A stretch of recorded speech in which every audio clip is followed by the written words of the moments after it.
Hello दोस्तों, स्वागत है आपका क्रेजी क्रिप्टो मिंटू में। बात करेंगे आजकल हम जो अपनी वेब3 की कर रहे हैं उसकी, कि आज मैं आपको और कॉइन से कॉइन बताने वाला हूं। आज वेब3 और डीफाई दोनों में मजबूत हैं वो बताऊंगा। क्यों? कल वेब3 के बताए थे, आज डीफाई और वेब3 दोनों में ही मजबूत हैं। और बाइनेंस भी अब वेब3 को एक्सप्लोर कर रहा है। अब देखिए, यहां पर देखिए, वीडियो बहुत इंपॉर्टेंट है, ये आपकी जिम्मेदारी है। ये वीडियो इंपॉर्टेंट है, गौर से सुनिए और गौर से देखिए, क्योंकि बहुत से लोग ना सुनते हैं ना देखते हैं आधी अधूरी जानकारी लेके कमेंट कर देते हैं, इसलिए कहता हूं। तो वीडियो इंपॉर्टेंट है, लाइक सब्सक्राइब करने में कोई कंजूसी ना करें। देखिए, ये सपोर्ट तो आपका भी मुझे चाहिए, क्योंकि जब तक आप लाइक नहीं करेंगे, सपोर्ट नहीं करेंगे, तब तक देखिए मज़ा नहीं आएगा ना। तो इसलिए, क्योंकि हमारी कम्युनिटी भी ऐसी होनी चाहिए। मैं तो ये कहता हूँ, हमारी कम्युनिटी सारे यूट्यूब फैमिली में होशियार होनी चाहिए, जो सच के साथ और सच सुनना चाहती है, चाहे वो सच कितना भी कड़वा हो। मैं ये चाहता हूँ, मुझे झूठ से कोई लेना देना नहीं। कोई करोड़पति बनता है बने, नहीं बनता ना बने, भाई वो मेरे हाथ में नहीं है, वो उसकी किस्मत है। और दूसरा, उस कॉइन में जिसमें उसने इन्वेस्ट कर रखा है उसमें कितना दम है, ये डिपेंड इस पे करता है। मेरे हाथ में कुछ नहीं है, मैं तो केवल आपको उसकी हकीकत बता सकता हूं। तो वो ही चाहता हूं कि आप उस हकीकत को सुनने का, वो कहते हैं, मादा रखें, दम रखें, बहुतों में नहीं है। तो इसलिए लाइक और सब्सक्राइब बनता है, और आप ये जरूर करें, इसमें कंजूसी ना करें, कि मुझे लग रहा है थोड़ी कंजूसी हो रही है। चलिए, और बाकी कॉइन डीलिस्ट कब होता है एक्सचेंज से, वो भी आपको बताऊंगा। क्योंकि कुछ कमेंट आ रहे हैं कि सर HNT डीलिस्ट हो रहा है या पॉलीमेथ डीलिस्ट हो रहा है, तो उसका कारण बताऊंगा कि आखिर कारण है क्या, डीलिस्ट क्यों होता है कोई कॉइन। चलिए, पहले हम बात करते हैं वेब3 की। देखिए, मैंने आपको कल एक एग्जाम्पल दिया था कॉइन बेस का, कि कॉइन बेस 5 मिलियन से ज़्यादा जो है इन्वेस्ट कर रहा है, किसके लिए? वेब3 के लिए। यानी कि एक अच्छी तैयारी चल रही है। अब उसी रास्ते पे देखिए, कहीं ना कहीं अब बाइनेंस का भी है। बाइनेंस भी अब इसमें वेब3 को एक्सप्लोर कर रहा है, बाकायदा ट्वीट है बाइनेंस की तरफ से। तो इसका मतलब अब देखिए, धीरे धीरे वेब3 का ही जमाना आएगा, और वेब3 में ही लोग जो है ज़्यादा, अब वो कहते हैं भगदड़ हो गई है अपने यहाँ। तो वो कहते हैं सबसे ज़्यादा कि भेड़ चाल, कि एक तरफ कोई बस एक प्रोजेक्ट कोई अच्छा आ जाए, एक कोई अच्छा वो कहते हैं कैटेगरी आ जाए, फिर उस तरफ सारे चल देते हैं। तो अब क्या है, वेब3 की तरफ लोगों का रुझान है। पहले मैंने आपको कॉइनबेस का दिया एग्जाम्पल, अब आज बाइनेंस का आपको एग्जाम दे रहा हूँ कि बाइनेंस भी वेब3 को एक्सप्लोर कर रहा है, यानी कि बढ़ाएगा और उसको उसमें इंप्रूवमेंट करेगा। आप उस पर जाके और भी कई प्रोजेक्ट इस तरह के देख सकते हैं। तो यानी अब बाइनेंस भी इसमें कूद पड़ा है। वेब3 के लिए ये पॉजिटिव चीज है। कल मैंने आपको 3-4 कॉइन बताए थे, 3-4 कॉइन ही आज बता रहा हूं। देखिए, मेरा काम है बताना, सजेस्ट करना, जो प्रेजेंट में प्रेजेंट है, उसमें किस में इन्वेस्ट करना है ये डिसाइड आप करेंगे। क्यों? इतनी समझ आपके अंदर होनी चाहिए। मैं आपको सिर्फ प्रोजेक्ट बता सकता हूं कि ये प्रोजेक्ट वेब3 में या डीफाई में है। अब उसमें कौन सा रिटर्न ज़्यादा देगा, कौन सा नहीं देगा, देखिए ये तो कई बार वक्त पे और हालात पे डिपेंड करता है। तो हमारा काम है, हम प्रोजेक्ट को सामने लाएं जो अच्छे हैं, जो ठीक हैं, जिनमें दम है। हम इतना ही कर सकते हैं, लेकिन ये गारंटी नहीं दे सकते कि ये वाले ही आपको जो है आसमान पे पहुंचाएंगे। तो वो डिसाइड आप करें, आपको कितना इन्वेस्ट करना है, नहीं करना है, ये टोटल फैसला आपका होगा। चलिए, पहले मैं लेता हूं कार्डानो एडा। कोई छुपा हुआ नहीं है, बहुत अच्छा है, और लोगों ने मोस्टली मुझे लगता है इन्वेस्ट कर भी रखा है। तो इसमें कोई बहुत वो कहते हैं बताने वाली चीज़ ऐसी है नहीं, लेकिन बहुत छोटी सी चीज़ बताता हूं। क्यों? इसमें मैं ये देख रहा हूं कि सप्लाई बहुत कम है। जब सप्लाई कम होती है तो देखिए, कोई भी कॉइन हुआ जिसकी सप्लाई कम होगी ना, उसके चांस ऊपर जाने के सबसे ज़्यादा रहते हैं। जिसकी सप्लाई ही ज़्यादा है तो वो कहाँ तक तो बर्न होगा, कहाँ उसमें इतना इन्वेस्टमेंट आएगा। देखो, सोचने वाली बातें हैं। अब बहुत से लोग पता नहीं कहाँ जोड़ देंगे इस बात को ले जाके।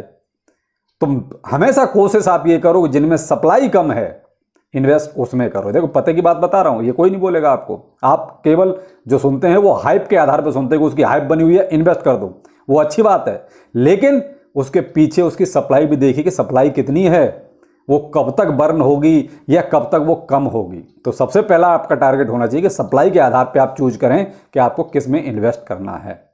उसके बाद आपकी हाइप देखें कि हाइप उसकी कितनी है। पहले अगर हाइप देखेंगे और बाद में सप्लाई देखेंगे तो वहां आपका डिसीजन हमेशा गलत रहेगा। चलिए, कार्डानो एडा करंट में जो प्राइस चल रहा है इसका डॉलर में $0.39 का चल रहा है। INR में 33 रुपए के आसपास चल रहा है। जो ये मैक्सिमम जब गया था 225 रुपए तक गया था, तो वहां से अभी लगभग 86% ये नीचे है, और मैक्सिमम सप्लाई इसकी केवल 45 बिलियन की है, तो ज़्यादा नहीं है। क्यों? क्योंकि 35 बिलियन के आसपास तो इसकी सर्कुलेशन में भी आ चुकी है। तो ये तो हो गया हमारा कार्डानो एडा। अब आ जाते हैं हम BTTC यानी बिट टॉरेंट। अब आप कहेंगे सर आपको इसको क्यों आपने रखा? देखिए कॉइन नया नहीं है, पहले ये BTT हुआ करता था, अब BTTC हो गया है। तो आप ये कहेंगे ये नया कॉइन है, ऐसा नहीं है। तो इसको कहते हैं जांचा परखा है ये, हम ये नहीं कह सकते कि ये नया है जी अभी आया है, तो ये चीज़ नहीं है इसमें। इसकी सप्लाई बहुत ज़्यादा है, इसमें नो डाउट, लेकिन पॉजिटिव चीज़ ये है कि इसकी सप्लाई सर्कुलेशन में बहुत आ चुकी है। भाई 990 ट्रिलियन इसकी सप्लाई है टोटल, लेकिन 943 ट्रिलियन इसकी सर्कुलेशन में भी आ चुकी है। तो आप ये कहेंगे सप्लाई ज़्यादा बची है, ऐसा नहीं है, क्योंकि 943 आ जाना बहुत बड़ी बात है। दूसरा, प्राइस अभी इसका चल रहा है $6.075 में, और रुपए में अगर देखते हैं तो 4.062 के रेंज में ये अभी प्राइस चल रहा है, और ऑल टाइम हाई से लगभग इसका 76% नीचे है। तो ये भी प्रोजेक्ट अच्छा है, खराब नहीं है। दूसरा, अब आते हैं यूनिस्वैप यानी कि UNI। सप्लाई केवल और केवल 1 बिलियन की है टोटल सप्लाई, और सर्कुलेशन में लगभग जो है 762 मिलियन आ भी चुकी है, तो ज़्यादा माल बचा नहीं है। ऑल टाइम हाई से ये लगभग 85% नीचे है। ऑल टाइम हाई इसका 3,333 रुपए का था। अभी करंट में जो प्राइस चल रहा है इसका 522 रुपए का चल रहा है, और अगर मैं इसको डॉलर में बताता हूं तो लगभग 6 रुपए के आसपास, $6 के आसपास, 6.3 6.2 डॉलर के आसपास इसका करंट में भी प्राइस चल रहा है।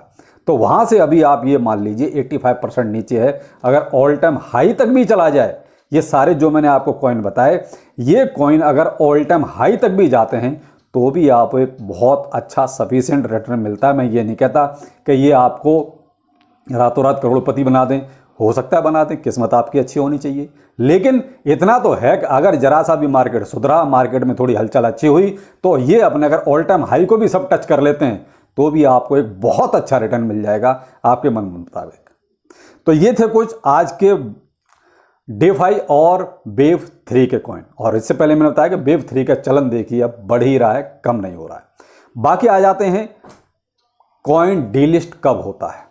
देखिए अब कोई भी एक्सचेंज डीलिस्ट करे या उसको लिस्ट करे, दोनों के पीछे अलग अलग कारण होते हैं। लेकिन अब जैसे अभी पॉलीमैथ का आ रहा है कि सब पॉलीमैथ क्यों डीलिस्ट हो रहा है, या HNT का मैंने बताया कि वो क्यों डीलिस्ट हो रहा है। तो देखिए मैं आपको कारण बताऊं, डीलिस्ट एक्सचेंज तभी करता है जब उसको ये लगे कि या तो ये कहीं लफड़े में फंस गया, लफड़ा मतलब कोई घपला हो गया, या कोई नेगेटिव चीज़ हो गई ज़्यादा, इसमें बहुत बड़ी चीज़ हो गई।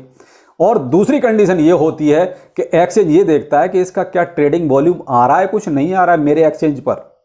देखिए एक्सचेंज खामखा जो है किसी को भी लिस्ट करके अपने नहीं रखते। वो अगर इन्हें ये लगता है कि मेरे पास इसका ट्रेडिंग वॉल्यूम तो ना के बराबर आ रहा है, तो जब ना के बराबर ट्रेडिंग वॉल्यूम आ रहा है तो वो सारे पेयर्स हटा देते हैं वो, और उसके बाद उसको डीलिस्ट करके कहानी खत्म कर देते हैं, यानी अपने यहाँ से उसको विदाई दे देते हैं। तो आप ये कहें कि एक्सचेंज सिर्फ यूं ही लिस्ट करके रखते हैं, तो ऐसा नहीं है। कोई भी कॉइन कभी भी डीलिस्ट हो सकता है, ये डिपेंड करता है एक्सचेंज पर कि एक्सचेंज कितना प्रॉफिट ले रहा है उससे। जब तक कॉइन से एक्सचेंज को प्रॉफिट मिलता रहेगा तब तक उसके पास रहेगा, और जैसे ही लगेगा एक्सचेंज को कि ये कॉइन हमारे किसी मतलब का नहीं है, इस पे कोई ट्रेडिंग वॉल्यूम नहीं आ रहा है, तो अपने यहाँ से उसको डीलिस्ट करके विदाई दे देता है। तो ये कारण है डीलिस्ट होने के। अब कौन सा एक्सचेंज कब किस कॉइन को कर दे कुछ पता नहीं चलता, क्योंकि देखिए क्रिप्टो करेंसी बहुत बड़ी है, 20-21 हज़ार क्रिप्टो करेंसीज हैं। तो आप किस किस का याद रखेंगे कि कौन सा एक्सचेंज कौन से कॉइन को कब डीलिस्ट कर देगा। ये तो एक्सचेंज अपनी जिम्मेदारी खुद देखता है कि भाई ठीक है कौन से कितना ट्रेडिंग वॉल्यूम आ रहा है, अच्छा आ रहा है उसको रखो, जिसमें ट्रेडिंग वॉल्यूम ही नहीं आ रहा उसको क्यों खामखा अपने लिस्ट करके रखो, उसको हटाओ। तो ये कुछ कारण हैं डीलिस्ट होने के।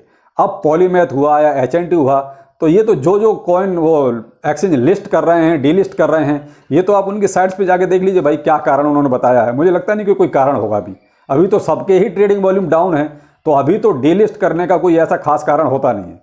लेकिन क्या है, फिर भी एक्सचेंज की मर्जी है कि वो कब क्या करना चाहता है। मार्केट का हाल बहुत बुरा है, वो तो आपको पता ही है, और कोई खास रीजन नहीं है, केवल 13 तारीख US इन्फ्लेशन रेट, एक यही रीजन है जिसकी वजह से अभी इतना मार्केट वोलाटाइल है। तो आप थोड़ा सा अलर्ट रहिए, बाकी ट्रेड लेना है तो ज़रा सोच समझ के। बाकी फिर मिलते हैं, नमस्कार।